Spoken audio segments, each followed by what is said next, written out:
কোনো ব্যক্তি যদি এলেম অর্জন করে, করার পর যদি এলেম প্রচার না করে, দাওয়াতের কাজ যদি না করে, প্রচার প্রসারের কাজ, তাবলীগের কাজ যদি না করে, সে ওই ব্যক্তির মতো হয়ে যাবে যে ব্যক্তি টাকা সঞ্চয় করলো কিন্তু খরচ করে না। এক ব্যক্তি টাকা সঞ্চয় করে, জমা করে, খরচ করে না। নবী বলেন কোন আলেম এলেম শিক্ষা করার পর এটা যদি বিতরণ না করে, সে আলেম ওই ব্যক্তির মতো যে টাকা পয়সা সঞ্চয় করে কিন্তু খরচ করে না। তা উলামায়ে কেরামের দায়িত্ব, তারা যা জানে এটা অন্যকে জানায় দিতে হবে। এখান থেকেও বুঝে আসে তাবলীগের, দাওয়াতের কতটা গুরুত্ব। আল্লাহ আমাদেরকে গুরুত্ব বুঝে দাওয়াতের কাজ করার তৌফিক দান করেন। এই গেল 4 নাম্বার কথা। 1 নাম্বার আবিধানিক পারিভাষিক অর্থ, 2 নাম্বার বিষয়বস্তু, 3 নাম্বার গেল উদ্দেশ্য, 4 নাম্বার গেল দাওয়াতের গুরুত্ব। 5 নাম্বার দাওয়াতের পদ্ধতি। বলেন দাওয়াতের কি গুরুত্বপূর্ণ আলোচনা। 1 নাম্বার পদ্ধতি কৌশলে দাওয়াত দেওয়া। প্রিয় ভাইয়ারা, কিভাবে দাওয়াত দেওয়া? সূরা নাহল 125 নম্বর আয়াত, 14 পারা 20 নম্বর পৃষ্ঠা আল্লাহ বলেন, উদউ ইলা সাবিলি রাব্বিকা বিল হিকমাতি ওয়াল মাউইযাতিল হাসানাহ ওয়াজাদিলহুম বিল্লাতী হিয়া আহসান। নবী, আপনি আপনার রবের রাস্তায় দাওয়াত দেন কৌশলের সাথে, উত্তম ওয়াজের মাধ্যমে আপনি দাওয়াত দেন। ওয়াজাদিলহুম বিল্লাতী হিয়া আহসান, আপনি বাতিলদের সাথে উত্তম পন্থায় মোকাবেলা করেন। তাহলে কৌশলে দাওয়াত দেওয়া। বলেন কিভাবে দাওয়াত দেওয়া? 2 নাম্বার নরম ভাষায় দাওয়াত দেওয়া। নরম ভাষায়, ভাই আসেন আসেন নামাজে আসেন। এই মেয়ে এত বেডের বেডের করবেন না, জানতো তা আবার বলবেন ভাই আসেন না। 10 মিনিট পরে আসেন, যান 10 মিনিট পরে আবার যাবেন, ভাই চলেন। এখন ব্যস্ত আছি, 1 ঘন্টা পরে আসেন, 1 ঘন্টা পরে গিয়ে বলবেন ভাই পায়ে পড়ি, চলেন না নামাজ। এইভাবে নরম ভাষায় দাওয়াত দিতে হবে। আর ঘটনাচক্রে যদি আপনার দাওয়াতে ওই লোকটা নামাজি হয়েই যায়, এটাই আপনার নাজাতের জন্য যথেষ্ট হয়ে যেতে পারে। নরম ভাষায় দাওয়াত দেওয়া।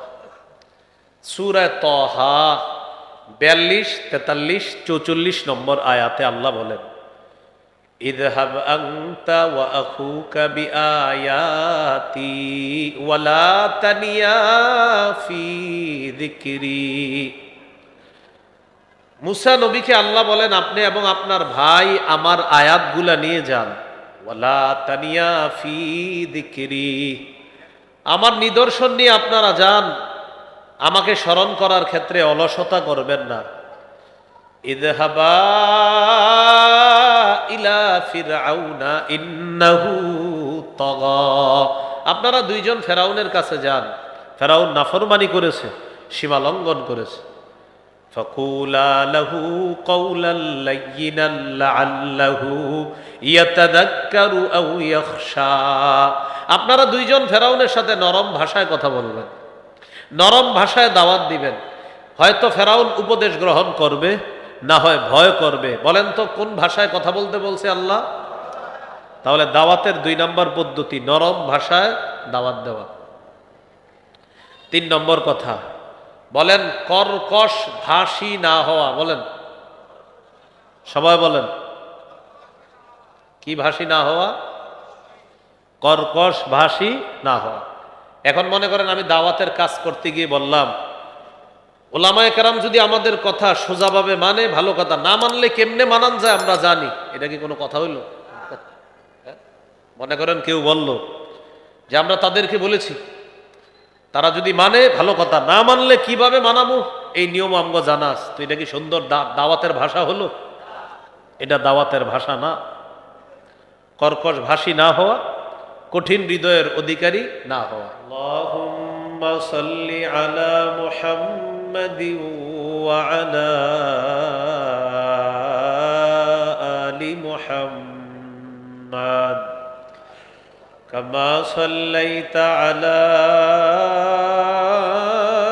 ইব্রাহিম ওয়া আলা আলি ইব্রাহিম ইন্নাকা হামিদুম মাজিদ।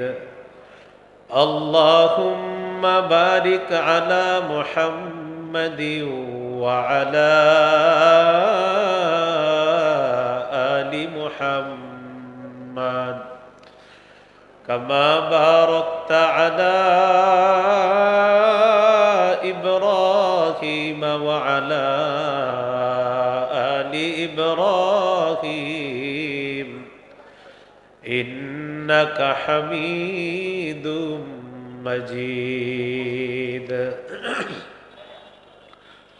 اللهم إني أعوذ بك من شر لساني ومن شر سمعي ومن شر بصري ومن شر مني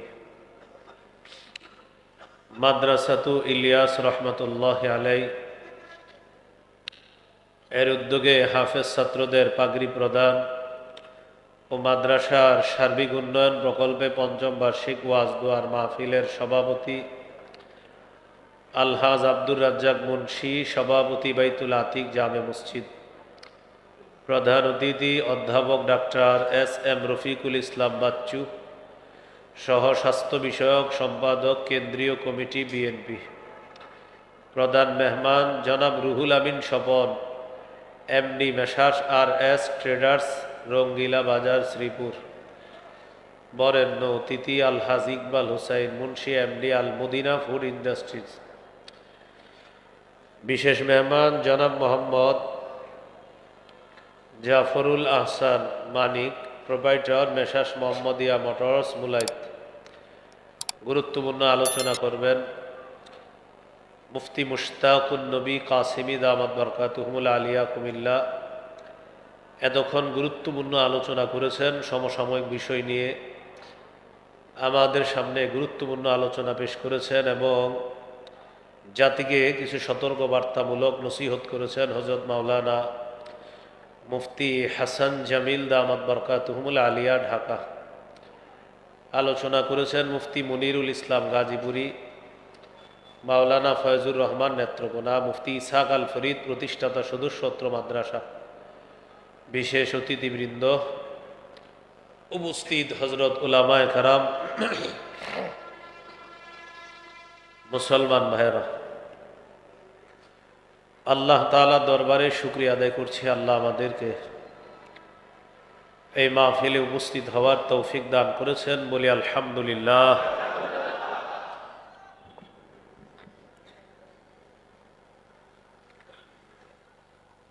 আমি আপনাদের সামনে সূরাতুল কসসের ৮৭ নম্বর আয়াতে কারিমা তেলাওয়াত করেছি। এই আয়াতে আল্লাহ তাআলা বলেন, ওয়াদউ ইলা রব্বিকা, আপনি আপনার রবের দিকে আহ্বান করেন, দাওয়াত দেন। আলোচ্য বিষয় দাওয়াত। আলোচ্য বিষয় কি? দাওয়াত। দাওয়াতের আলোচনা আমরা কয়েকটি অংশে শুনব। ১ নম্বর, দাওয়াতের আবিধানিক পারিভাষিক অর্থ। দাওয়াতের আবিধানিক অর্থ আর নিদা, আহ্বান করা, ডাকা। যেমন সূরা বানী ইসরাঈলের ৫২ নম্বর আয়াতে আল্লাহ তাআলা বলেন, ইয়াউমা ইয়াদউকুম, এদিন তিনি তোমাদেরকে আহ্বান করবেন, ডাকবেন।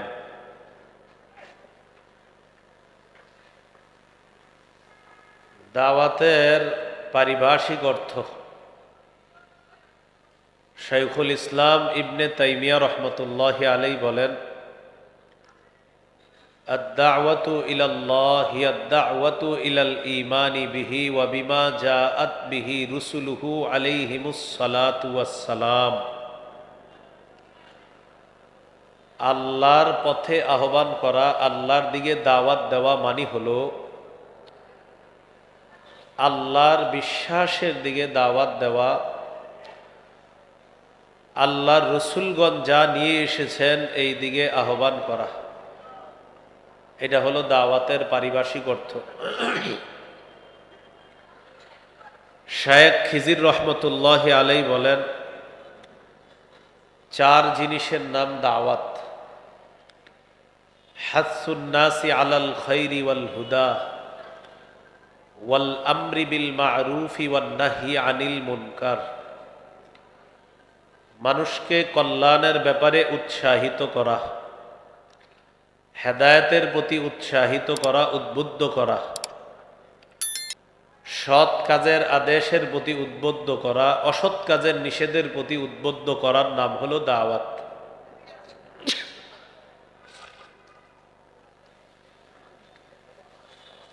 এইগুলো 1 নম্বর আলোচনা, দাওয়াতের আবিধানিক পারিভাষিক অর্থ। 2 নম্বর আলোচনা, দাওয়াতের বিষয়বস্তু। দাওয়াতের বিষয়বস্তু হলো পূর্ণাঙ্গ জীবন বিধান ইসলাম, পুরা ইসলামটাই দাওয়াতের বিষয়বস্তু। সূরা আলী ইমরানের 19 নম্বর আয়াতে আল্লাহ বলেন, ইন্নাদ-দীনা ইনদাল্লাহিল ইসলাম, আল্লাহর কাছে একমাত্র দিন হলো ইসলাম। তাফসিরে জালালাইনে আসছে, ইন্নাদ-দীনা মানে হলো ইন্নাদ-দীনাল মারদিয়্যা ইনদাল্লাহি হুয়াল ইসলাম, আল্লাহর কাছে পছন্দনীয় মনোনীত ধর্ম হলো ইসলাম। সূরা আলী ইমরানের 85 নম্বর আয়াতে আল্লাহ তাআলা বলেন, ওয়ামান ইয়াবতাগি গায়রাল ইসলামি দীনান ফালাই ইউকবালা মিনহু, যে ব্যক্তি ইসলাম ছাড়া অন্য কোনো কিছুকে দিন হিসাবে কামনা করবে, ফালাই ইউকবালা মিন, এটা তার থেকে গ্রহণ করা হবে না। তাহলে দাওয়াতের বিষয়বস্তু পুরা ইসলাম, পূর্ণাঙ্গ জীবন বিধান ইসলাম দাওয়াতের বিষয়বস্তু। 3 নাম্বার, দাওয়াতের উদ্দেশ্য আল্লাহর সন্তুষ্টি অর্জন করা। সূরা আনআমের 162 নম্বর আয়াতে আল্লাহ বলেন, কুল ইন্না সলাতি ওয়া নুসুকি ওয়া মাহইয়ায়া ওয়া মামাতি লিল্লাহি রাব্বিল আলামিন। নবী আপনি বলেন, আমার নামাজ, আমার কোরবানি, আমার জীবন, আমার মৃত্যু বিশ্বজগতের রব আল্লাহর জন্য। আমার জীবনে আমি যা করব সব কার জন্য? তো দাওয়াত দিব কার জন্য? আল্লাহ। তাহলে দাওয়াত মানে আল্লাহর সন্তুষ্টি অর্জন করা, এটা উদ্দেশ্য দাওয়াতের। নাসাইর হাদিস 3140 নম্বর হাদিস, এই হাদিসের মধ্যে আছে, قال رسول الله صلى الله عليه وسلم إن الله لا يقبل من العمل إلا ما كان له خالصا।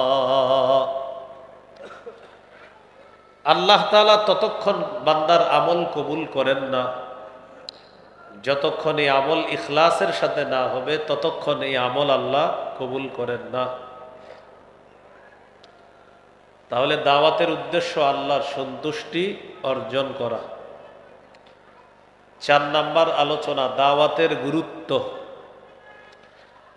দাওয়াতের গুরুত্ব বোঝার জন্য এতটুকুই যথেষ্ট, আল্লাহ নিজেই দাওয়াত দেন। আল্লাহ তাআলা বলেন, ওয়াল্লাহু ইয়াদউ ইলা দারিস সালাম, আল্লাহ শান্তির ঘরের দিকে আহ্বান করেন। দারুস সালামের দিকে আল্লাহ দাওয়াত দেন, শান্তির ঘরের দিকে আল্লাহ দাওয়াত দেন, শান্তির বাড়ির দিকে আল্লাহ দাওয়াত দেন। অন্য আয়াতে আছে, ওয়াল্লাহু ইয়াদউ ইলাল, ভাই আওয়াজ আগেরটাই ঠিক আছে, বাড়ায়েন না, ওই মাইক ম্যান আওয়াজ বাড়ায়েন না।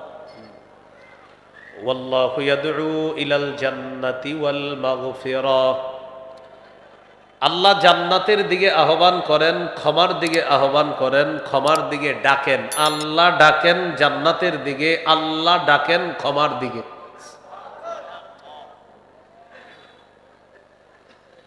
তাহলে আল্লাহ দাওয়াত দেন। আল্লাহ তাআলা সূরা নিসার 136 নম্বর আয়াতে বলেন, ইয়া আইয়ুহাল্লাযীনা আমানু আমিনু বিল্লাহ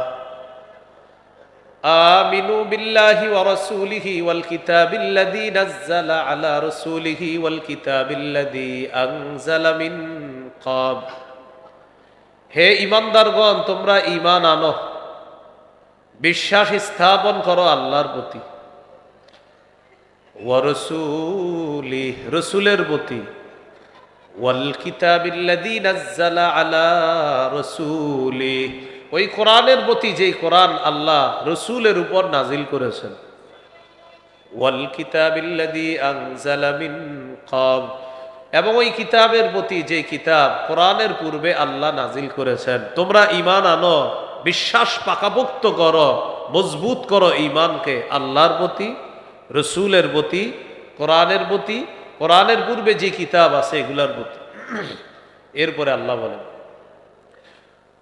وَمَن يَكْفُرْ بِاللَّهِ وَمَلَائِكَتِهِ وَكُتُبِهِ وَرُسُلِهِ وَالْيَوْمِ الْآخِرِ فَقَدْ ضَلَّ ضَلَالًا بَعِيدًا। যে ব্যক্তি আল্লাহকে অস্বীকার করে, রসুলকে অস্বীকার করে, ফেরেশতাদেরকে অস্বীকার করে, আল্লাহর কিতাবগুলা অস্বীকার করবে, আল্লাহর রসুলদেরকে অস্বীকার করবে, আখেরাতকে অস্বীকার করবে, তারা স্পষ্ট পথভ্রষ্ট হবে, তারা দূরবর্তী গুমরাহির মধ্যে লিপ্ত হবে। মানে হলো এমন গুমরাহ হবে যে গুমরাহি থেকে ফিরে আসা কঠিন হয়ে যাবে, অসম্ভব হয়ে পড়বে। আল্লাহ আমাদেরকে গুমরাহি থেকে হেফাজত করেন। তাহলে দাওয়াত দেয় কে? আল্লাহ। রাসূলুল্লাহ সাল্লাল্লাহু আলাইহি সাল্লামও দাওয়াত দিয়েছেন, আল্লাহ নবীকে দাওয়াত দিতে বলছেন। সূরা মাঈদা ৬৭ নম্বর আয়াতে আল্লাহ বলেন, ইয়া আইয়ুহার রাসূলু বাল্লিগ মা উনজিলা ইলাইকা মির রাব্বিক। রসুল, আপনি তাবলীগ করেন, আপনি প্রচার করেন, যা আপনার প্রতি অবতীর্ণ করা হয়েছে তা আপনি প্রচার করেন, তাবলীগ করেন। নবীজিকেও আল্লাহ দাওয়াত দিতে বললেন। নবীজি গোপনে দাওয়াত দেওয়া শুরু করলেন। দাওয়াত দেওয়ার পর সূরা শুআরা 214 নম্বর আয়াত আল্লাহ যখন নাজিল করে প্রকাশ্যে দাওয়াতের কথা বললেন, আল্লাহ বলেন, ওয়াআনযির আশীরাতাকাল আকরাবিন। আপনি আপনার নিকটাত্মীয়দেরকে ভয় দেখান, সতর্ক করেন। সহিহ বুখারীর বর্ণনা 4770 নম্বর হাদিস। সূরাতুশ শুআরার 214 নম্বর আয়াত আল্লাহ যখন নাজিল করে প্রকাশ্যে দাওয়াত দিতে বললেন, সাইদা রাসূলুল্লাহ সাল্লাল্লাহু আলাইহি ওয়াসাল্লাম আলা সাফা। রাসূলুল্লাহ সাল্লাল্লাহু আলাইহি সাল্লাম সাফা পাহাড়ের উপর উঠলেন। পাহাড়ের উপর উঠার পর ফাজাআলা ইউনাদি, ডাকতে লাগলেন, ইয়া বানি ফিহরিন ইয়া বানি আদি, ও বনু ফিহির, ও বনু আদি, বনু ফিহির, বনু আদি, তাদেরকে ডাকতে লাগলেন। তো বনু ফিহির আর বনু আদি তাদের নাম ধরে ধরে ডাকতে লাগলেন। লিবুতুনি কুরাইশ, কুরাইশের বিভিন্ন এলাকার নাম ধরে ধরে ডাকতে লাগলেন। ফাজাআ আবু লাহাবিন ওয়া কুরাইশ, আবু লাহাব এবং কুরাইশ তারা আসলো দলে দলে। ফাজাআলা আর-রাজুলু ইযা লাম ইস্তাতি আন ইয়াখরুজা আরসালা রাসূলান লিয়ানজুরা মা হুয়া। যে ব্যক্তি আসতে পারল না সে আরেকজনকে পাঠায়া দিল, যাও তো মোহাম্মদ কি বলে একটু শুনে আসো, সাল্লাল্লাহু আলাইহি সাল্লাম। তো সবাই দলে দলে আসছে। নবীজি পাহাড়ের উপর থেকে বললেন, রাআইতাকুম লাউ আখবারতুকুম আন্না খাইলান বিল ওয়াদি তুরিদু আন তুগীরা আলাইকুম আকুনতুম মুসাদ্দিকিয়া। আমি যদি তোমাদেরকে বলি এই পাহাড়ের পিছনে একদল শত্রু সেনা অপেক্ষা করছে যারা তোমাদের উপর অতর্কিত হামলা চালাবে, তোমরা কি আমার কথা বিশ্বাস করবা? এটা বুখারীর 4770 নম্বর হাদিসের বর্ণনা। 4972 নম্বর হাদিসে আছে عن عبد الله بن عباس رضي الله تعالى عنهما أن النبي صلى الله عليه وسلم خرج إلى البطحاء فصعد إلى جبل রাসূলুল্লাহ সাল্লাল্লাহু আলাইহি সাল্লাম বতহা নামক এলাকায় গেলেন, পাহাড়ের উপর উঠলেন। উঠার পর বললেন, ইয়া সাবাহা, কে কোথায় আছো, আসো, কথা আছে। ফাজতামাত ইলাইহি কুরাইশ, কুরাইশরা দলে দলে নবীর আহ্বানে সাড়া দিয়ে পাহাড়ের সামনে এসে উপস্থিত হয়েছে। নবীজি পাহাড়ের উপর থেকে বললেন, আরাআইতুম ইন হাদ্দাসতুকুম আন্নাল আদুওয়া মুসাব্বিহুকুম আও মুমাসসিকুম মা কুনতুম তুসাদ্দিকুনি। আমি যদি তোমাদেরকে বলি একদল শত্রু সেনা যারা তোমাদের উপর সন্ধ্যায় অথবা সকালে তোমাদের উপর হামলা চালাইতে পারে, আমার কথা কি তোমরা বিশ্বাস করবা? আগের বর্ণনায় বলছে পাহাড়ের পিছনে একদল শত্রু সেনা, আর এটা হলো একদল শত্রু সেনা যারা সকালে বা সন্ধ্যায় তোমাদের উপর হামলা চালাইতে পারে, আমার কথা কি বিশ্বাস করবা? সবাই এক বাক্যে জবাব দিল, ক্বালু না'আম মা জাররাবনা আলাইকা ইল্লা সিদকা। অবশ্যই আমরা বিশ্বাস করব, আমরা যাচাই বাছাই করে দেখেছি, তুমি কখনো সত্য ছাড়া মিথ্যা বলো না, তুমি জীবনে যা বলো সব সত্য কথা। তো এই কথা বলার পর রাসূল সাল্লাল্লাহু আলাইহি সাল্লাম বললেন, যেহেতু আমি সব সত্য কথা বলি, তাহলে শোনো, ফাইন্নী নাযীরুল লাকুম বাইনা ইয়াদাই আযাবিন শাদীদ। আমি তোমাদেরকে কঠিন আযাবের ভয় দেখাই। আল্লাহকে আল্লাহ মানো, যদি না মানো তোমাদের উপর কঠিন আযাব আসবে, আমার কথা মেনে নাও। যদি না মানো তোমাদের উপর কঠিন আযাব আসবে, সে আযাব কঠিন হবে। আল্লাহকে আল্লাহ মেনে নাও, যদি না মানো তাহলে কঠিন আযাব তোমাদেরকে পাকড়াও করো। এই কথা বলার পর আবু লাহাব বলল, তাব্বান লাকা সাইরাল ইয়াউম আলিহাদা জামাআতানা। মুহাম্মদ, তুমি আমাদেরকে এই কারণে ডাকছো, তোমার পুরাটা দিন ধ্বংস হোক। নাউজুবিল্লাহ। তখন আল্লাহ তাআলা আয়াত নাজিল করলেন, তাব্বাত ইয়াদা আবি লাহাবিন ওয়া তাব। আমার নবী ধ্বংস হবে না, আবু লাহাবের দুই হাত ধ্বংস, সে নিজেও ধ্বংস। বলি নাউজুবিল্লাহ। প্রকাশ্যে দাওয়াত দেওয়া শুরু করলেন। সহিহ বুখারীর বর্ণনা 2753 নম্বর হাদিস, 2753।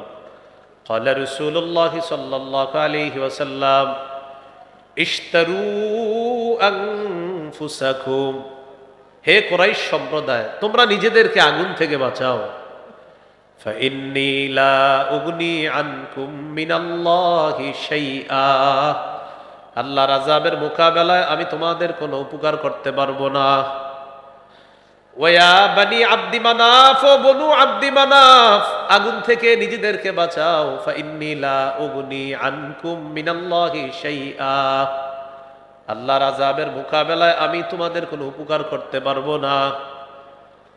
এরপর বললেন, ইয়া আব্বাস ইবনে আব্দুল মুত্তালিব, ও নবীর চাচা আব্বাস, মানে নিজের চাচাকে ডেকে বললেন, আপনি আমার চাচা, নিজেকে আগুন থেকে বাঁচান। ফাইন্নী লা উগনি আনকা মিনাল্লাহি শাইআ। আমি আপনাকে আল্লাহর আযাবের মোকাবেলায় কোনো উপকার করতে পারবো না। ইয়া সফিয়াতা আম্মাতা রাসূলিল্লাহি সাল্লাল্লাহু আলাইহি ওয়াসাল্লাম, ও আমার ফুফু সফিয়া, আপনি আমার ফুফু, আমি আপনার ভাতিজা, আগুন থেকে নিজেকে বাঁচান। আমি কিন্তু আল্লাহর আযাবের মোকাবেলায় আপনার কোনো উপকার করতে পারবো না। নিজের কলিজার টুকরা ফাতেমা রাদিয়াল্লাহু তাআলা আনহাকে ডেকে বললেন, ইয়া ফাতিমা বিনতা মুহাম্মাদিন সাল্লাল্লাহু আলাইহি ওয়াসাল্লাম, ও মুহাম্মদের মেয়ে ফাতেমা সাল্লাল্লাহু আলাইহি ওয়াসাল্লাম, আনকিদি নাফসাকি মিনান নার, আগুন থেকে নিজেকে বাঁচাও। فإني لا أغني عنك من الله شيئا আল্লাহর আযাবের মোকাবেলায় আমি তোমার কোনো উপকার করতে পারবো না, বাঁচাও। প্রকাশ্যে দাওয়াত শুরু করে দিলেন। তাহলে আমাদের নবীও দাওয়াত দিছে, মনে আসেনি? 3 নাম্বার আলোচনা চলতেছে, দাওয়াতের গুরুত্ব। আল্লাহ দাওয়াত দিয়েছে, আমাদেরকে দাওয়াত দেন, ডাকেন, আহ্বান করেন জান্নাতের দিকে। নবীও দাওয়াত দেন। ওলামায়ে কেরাম আপনাদের সামনে কথা বলে, আমার আগে হযরত মাওলানা মুফতি হাসান জামিল সাহেব হুজুর কথা বলছে, কত সুন্দর সুন্দর কথা। 4 শ্রেণী মানুষ কি সুন্দর করে ব্যাখ্যা দিলেন। এই যে কথাগুলা বললেন এটাও দাওয়াত। قال رسول الله صلى الله عليه وسلم مثل الذي يتعلم العلم ثم لا يحدث به كمثل الذي يكنز الكنز ثم لا ينفق منه। কোন ব্যক্তি যদি ইলম অর্জন করে, করার পর যদি ইলম প্রচার না করে, দাওয়াতের কাজ যদি না করে, প্রচার প্রসারের কাজ, তাবলীগের কাজ যদি না করে, সে ওই ব্যক্তির মতো হয়ে যাবে যে ব্যক্তি টাকা সঞ্চয় করলো কিন্তু খরচ করে না। এক ব্যক্তি টাকা সঞ্চয় করে, জমা করে, খরচ করে না। নবী বলেন কোন আলেম এলেম শিক্ষা করার পর এটা যদি বিতরণ না করে, সে আলেম ওই ব্যক্তির মতো যে টাকা পয়সা সঞ্চয় করে কিন্তু খরচ করে না। তা উলামায়ে কেরামের দায়িত্ব, তারা যা জানে এটা অন্যকে জানায় দিতে হবে। এখান থেকেও বুঝে আসে তাবলীগের, দাওয়াতের কতটা গুরুত্ব। আল্লাহ আমাদেরকে গুরুত্ব বুঝে দাওয়াতের কাজ করার তৌফিক দান করেন। এ গেল 4 নাম্বার কথা। 1 নাম্বার আবিধানিক পারিভাষিক অর্থ, 2 নাম্বার বিষয়বস্তু, 3 নাম্বার গেল উদ্দেশ্য, 4 নাম্বার গেল দাওয়াতের গুরুত্ব। 5 নাম্বার দাওয়াতের পদ্ধতি। বলেন দাওয়াতের কি গুরুত্বপূর্ণ আলোচনা। 1 নাম্বার পদ্ধতি, কৌশলে দাওয়াত দেওয়া। প্রিয় ভাইয়ারা, কিভাবে দাওয়াত দেওয়া? সূরা নাহল 125 নম্বর আয়াত, 14 পারা 20 নম্বর পৃষ্ঠা। আল্লাহ বলেন উদউ ইলা সাবিলি রাব্বিকা বিল হিকমাতি ওয়াল মাউইযাতিল হাসানাহ ওয়াজাদিলহুম বিল্লাতী হিয়া আহসান। নবী, আপনি আপনার রবের রাস্তায় দাওয়াত দেন কৌশলের সাথে, উত্তম ওয়াজের মাধ্যমে আপনি দাওয়াত দেন। ওয়াজাদিলহুম বিল্লাতী হিয়া আহসান, আপনি বাতিলদের সাথে উত্তম পন্থায় মোকাবেলা করেন। তাহলে কৌশলে দাওয়াত দেওয়া। বলেন কিভাবে দাওয়াত দেওয়া? 2 নাম্বার নরম ভাষায় দাওয়াত দেওয়া। নরম ভাষায়, ভাই আসেন আসেন নামাজে আসেন। এই মেয়ে এত বেডের বেডের করবেন না, জানতো তা আবার বলবেন ভাই আসেন না। 10 মিনিট পরে আসেন, যান 10 মিনিট পরে আবার যাবেন, ভাই চলেন।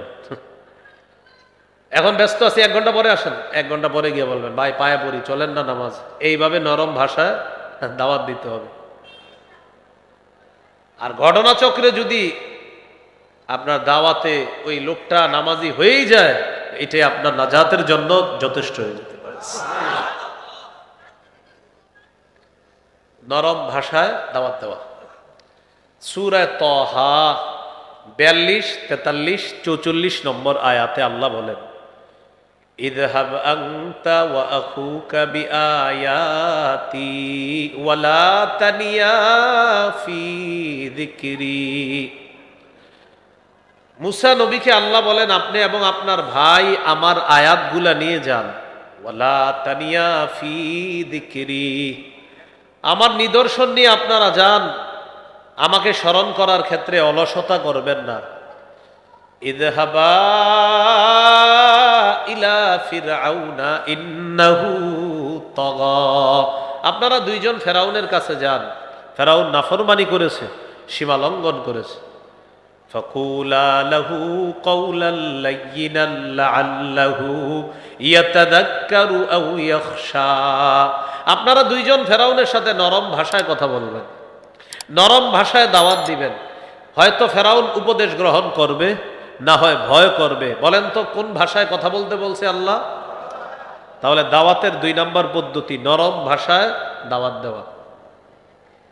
3 নম্বর কথা বলেন কর্কশ ভাষী না হওয়া। বলেন সবাই বলেন কি ভাষী না হওয়া? কর্কশ ভাষী না হওয়া।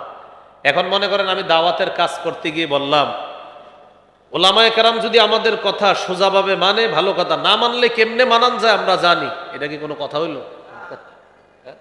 মনে করেন কেউ বলল যে আমরা তাদেরকে বলেছি, তারা যদি মানে ভালো কথা, না মানলে কিভাবে মানাবো এই নিয়ম আমগো জানাস। তো এটা কি সুন্দর দাওয়াতের ভাষা হলো? এটা দাওয়াতের ভাষা না। কর্কশ ভাষী না হওয়া, কঠিন হৃদয়ের অধিকারী না হওয়া।